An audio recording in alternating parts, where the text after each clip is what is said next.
Beautifully over to Buckenara. Morrissey taps on to Buckenara, over the top to Curran. Curran can run right into an open goal. He kicks long. Will it bounce through? Yes! This is Mew.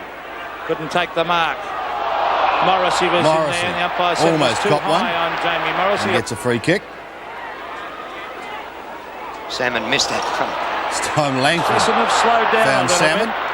This is Buick. Oh, he's under enormous pressure. And Williams claim. And that's holding the ball. And Brereton will be pleased with that. He is a great tackler. And Williams is hurt. Was that tackled by Dermot Brereton. Condon applying the tackle. In goes Dean Anderson. There's a near miss for Watson. Finds Ayres. Ayres back to Platt. Fight on behind play. And guess who's involved? Brereton. But Dunstall And then takes came the mark Dunstall. inside 50. Rounder fantastic. Dean Anderson to Whitman. Here's the short pass to Dunstall. Dunstall again. Here's a long kick to the half-forward line. Another loose man there for Hawthorn. Curran drops the mark. He's got tons of time to kick long. Dunstall back. Takes the mark. Dunstall. Curran's kick for Tremendous Dunstall. strength by Jason Dunstall. Dunstall gets to the back. Oh, what a mark. Whether he's fast leading and marking in front of his face or using his body, Jason Dunstall is superb. And this goal will put him in front of last season's tally. That is 133 for the year. 2.5 minutes And remaining. coming up seconds later Front, no, not paid. was Sock off the ground, goes to 134 Whitman. Pumps it high. to Jason Dunstall for the season. Oh, pretty to watch. This for number 6 today.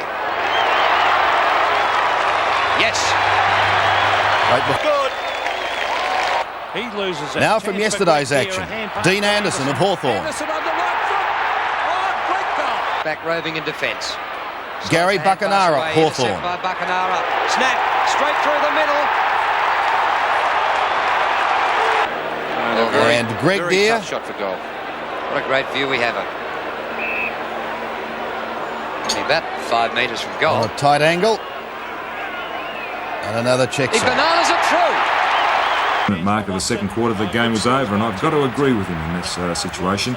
And Tim Watson there is one of those players that Tim is a very, very good player, but he hasn't got many strings to his bow, in as much as when he was beaten, he's not a very good defensive player, and if you're injured, you've got to have a little bit of aggression if you're going to be out in that ground. Don, according to the stats, and they may be a little bit inaccurate because you have to round off the figure, but it did show in the paper that on an average, Hawthorn were 2 kilograms heavier. Now that's quite a bit, isn't it? Has that got any effect over a 2-hour match, do you think? When weight and physicality is being used?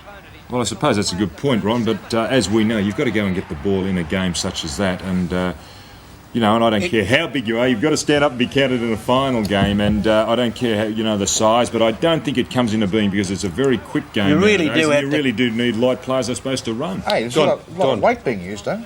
I think a significant statistic there was 50 tackles to 20 in favour of Hawthorn. 50 tackles to 20. I think they've got some very good finals players. You look at Brereton's statistics, he hasn't had a big influence on the game as far as kicks and handballs, but as far as making room for his other players, his running players coming through that forward line, he splits open the packs, and also Dipier Domenico had 8 tackles. Well, it's a psychological effort, isn't it, really, Bernie? A final is a psychological effort, and if there's an insipid action, it seems to spread through the team. And if you get an aggressive action or a positive action, as Brereton did in the second quarter, it gives the other fellows who are not really brave or that tight a little bit of a lift. Well, you were a mind player, weren't you? Yeah. I mean, you couldn't get a kick or couldn't get a played catch. with his mind. So you had to really frighten the opposition. That was your main go, wasn't it? Well, that's why I believe in a lot of psychology in football, and they really do stand back. It is a mind game. Haven't we missed one of the key players of the game? Jay Platten had 1 kick in the first quarter and had 23 for the day, and has been a sensational player right throughout the season. Why, Robbo? Well, early in the game, Williams obviously cut him out of the game. That's right. And who made the big tackle on Williams to put him out of the game? Well, that's great Brereton. stuff, yeah, but you can keep harping on that. You've got to look at the positives. You're talking about all of the negatives. The positives are Hawthorn kicked 16-16. How did Dunstall kick 6-4? Platten keeps pumping the ball up forward to him. Well, it's Platten not had a only very that, easy the ball's game delivered after- so well by Hawthorn.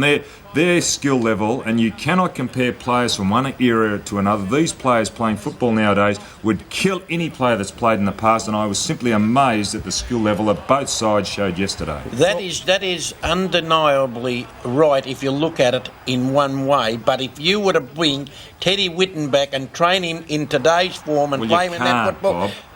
what? You Well, can't. you're saying that the Let him champions say of yesterday wouldn't be able to play in today's That's football. taking that situation. Oh, no. turn it up! They would kill them. They knew more about football than half these fellas know.